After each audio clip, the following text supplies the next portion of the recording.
We are at the Chicago area drone user group meetup. All ages, all different types of people. This is Saturday afternoon in the park with drones. The main thing for me is that you can put a camera on the quadcopter and then you can see what the camera sees through a pair of video goggles. That's referred to as FPV, or first person view, and basically allows you to be up in the clouds flying like a bird.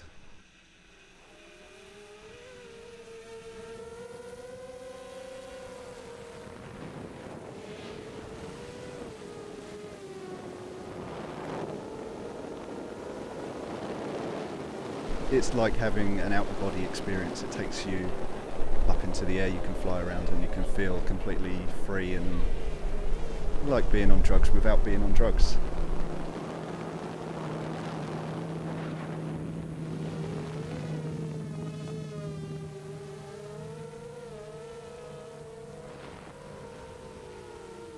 I'm concerned about what other people think, so I'm very cautious to stay away from roads, stay away from people, stay away from animals. Yeah, I brought my wife and my son, yeah. As soon as he's only 10 months old at the moment, so as soon as he's got motor skills, he'll have quadcopter skills too. Flying UDI D808. There's no other feeling than just flying these things, and then I wanted to do more and more ever since, such as FPV. I wanted to see what I was flying. Trouble, I would say kind of. I accidentally, this is bad, I was flying back, I lost sight of my thing, and it landed on a balcony. So they brought it to the police, and they turned it into the police, and we had to go through them, and it was a learning experience too, because I have to learn to be more careful of what I'm doing. Sure, bad things can happen, but so can driving a car, and someone could crash it into you, but you don't look at a car and be like, oh, that's scary. Baseball could come and hit someone in the face, you know? What are you gonna do? Make a law to say it's illegal to play softball? It's really fun, but it can also be really expensive. And you should probably learn how to fly before you get near anything that will break your drone. Light poles, cell phone towers, gates like in this baseball field that we're in today. Anything like that can give off electromagnetic discharge or any type of interference that can interfere with either your video or your controls. I'm an engineer by trade. This is a craft, something that I like to crash and rebuild and build better, get ideas from meetups like today.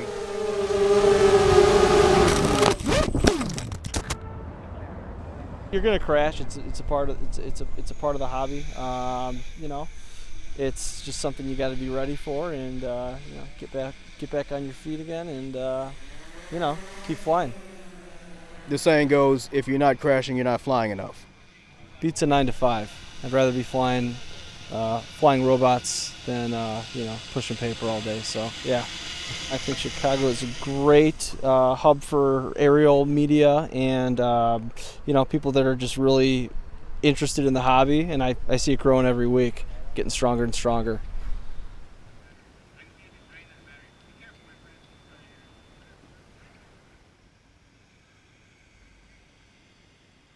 It seems to me that with drones, there are all kinds of questions that this brings up. The obvious ones, safety, noise, invasion of privacy.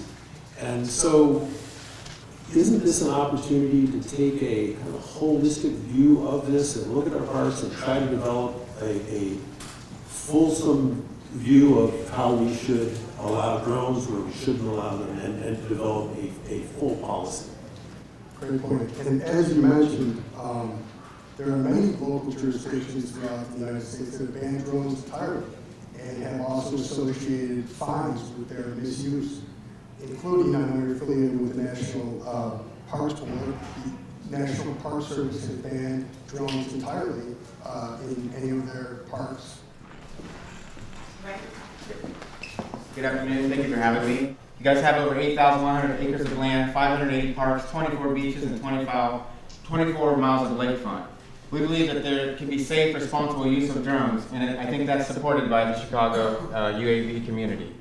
We have things like dog beaches. Why can't we have drone beaches? Why can't we designate a UAV specific flying area similar to what has been done in the Cook County Forest Preserves with the RC flying fields?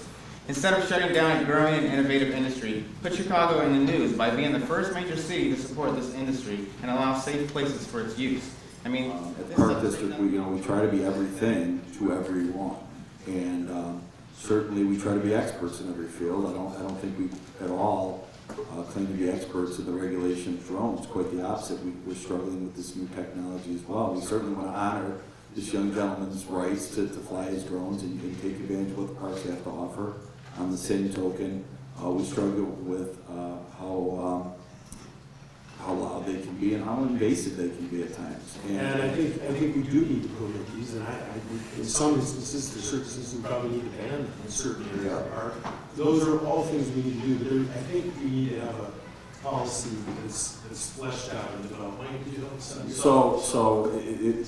From what I hear, it does seem like the board is talking itself into a consensus that they'd like to table this issue and let us at the administration develop it further. This is actually not unusual. This does happen periodically at the board, and I'm going to support the board on that, and we will table the issue until the further board meeting.